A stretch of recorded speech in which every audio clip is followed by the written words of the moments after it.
Scenes of violence in Afghanistan triggered painful memories for Hossein Rami and his wife, Razia Rami, refugees living in the US. He sees the hope of a democratic, peaceful Afghanistan vanishing as the Taliban take over the country and the future of family and friends there uncertain. The couple know all too well the hardships that await the thousands of refugees fleeing. What we are watching in the news is real to us, Rami says, referring to the gruesome scenes of people desperately trying to leave his home country and the massive attack at the Kabul airport. The rapid withdrawal of American armed forces from Afghanistan brings out a mixture of feelings, the couple say: pain, helplessness, stress, anxiety. They worry to death about those trapped in their country, and at times they feel guilty because they are safe here in America. Rami says he often asks himself, "Why am I here?" While Rami nods in agreement. Sitting in their sunlit living room one recent morning, Rami and Rami reflect on the news from their home. The couple and their 4 boys, ages 2 to 12 then, arrived from Kabul in March 2017 to the Washington, D.C. area, with suitcases stuffed with few belongings, including their beloved hand-woven Afghan rugs. Rami, a trained economist, worked with the U.S. government in Kabul for more than a decade and received a special immigrant visa.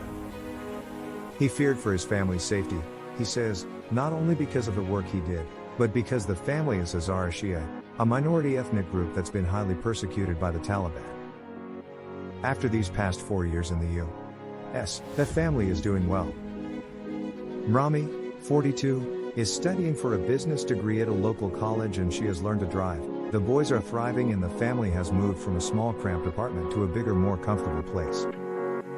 While Rami says that starting a new life in the U.S. hasn't been easy at times, they've embraced the culture and customs of the new country. Their eldest son, Shahid, a tall, lanky 17-year-old with an easy smile, sits silently between his parents. He has vivid memories of attending school in Kabul, where he says he left behind a lot of friends. "I think about them, my uncles, aunts, cousins. What's going to happen to them?" He softly answers his own question, "I don't really know."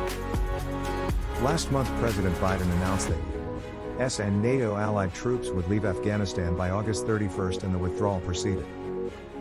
"Since the day the Taliban entered Kabul, I've had no sleep," Rami says, adding that he's consulted a neurologist for help.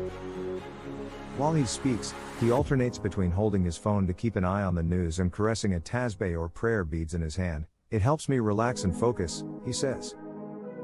Suddenly his phone beeps, and after glancing at it, Rami closes his eyes and sighs quietly. It's the news of a massive explosion at the Kabul airport that killed at least 13 U.S. All data is taken from the source, http://npr.org. Article link, https://www.npr.org/2021/09/05185857/Afghan refugee family reflects.